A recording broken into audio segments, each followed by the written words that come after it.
Alış-veriş zamanı əlavə dəyər vergisinin bir hissəsinin geri qaytarılması prosesi sadələşdirilir. Yeni modelə əsasən alış-veriş zamanı bank kartı ilə edilən ödənişləri avtomatik olaraq elektron sistemə ötürüləcək. Bu isə o deməkdir ki, vətəndaşların kassadan aldığı kağız çeklərə ehtiyac qalmayacaq. Beləliklə, ƏDV məbləği sistemdə avtomatik görünəcək və vətəndaşların əlavə müraciət etməsinə ehtiyac qalmayacaq. Təklif olunub artıq razılaşdırılan dəyişikliklərə əsasən proses smartlaşır, asanlaşır, elektronlaşır.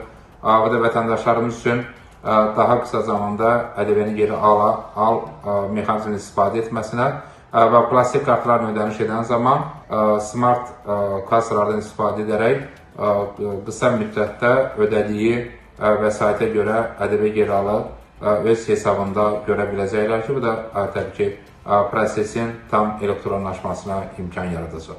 Elektron sistemlərə keçid məlumat təhlükəsizliyi baxımından da üstünlük yaradacaq. İnformasiya kommunikasiya texnologiyaları üzrə mütəxəssis Coşqun Mehdiyev deyir ki, kağız qəbzlərdə bəzən şəxsi və maliyyə məlumatları əks olunur və bu məlumatların üçüncü şəxslərin əlinə keçməsi riski mövcuddur.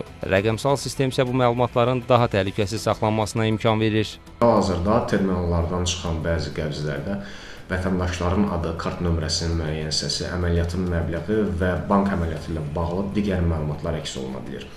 Bu kimi qəbzlər bəzən atılır və ya ictimai yerlərdə qala bilir ki, nəticədə həmin məlumatların üçüncü şəxslərin əlinə keçməsi riski yaranır.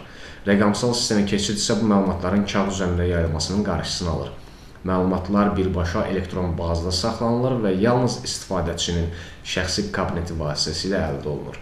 Bu da həm məlumatların qorunması, həm də maliyyə əməliyyatlarının daha təhlükəsiz şəkildə həyata keçirilməsi baxımından daha etibarlı mexanizmdir. Qeyd edək ki, ƏDV geri al sistemində nəzərdə tutulan bu təkmilləşdirmə ilkin mərhələdə pilot layihə kimi 2 bank tərəfindən həyata keçiriləcək. Yeni mexanizm yaxın günlərdə aktiv hala gətiriləcək. Pilot mərhələnin nəticələrindən sonra isə sistemin digər bankları da əhatə etməsi planlaşdırılır. Turqan Əliyev, Kənan Qafar, Xəbər Ertəsi.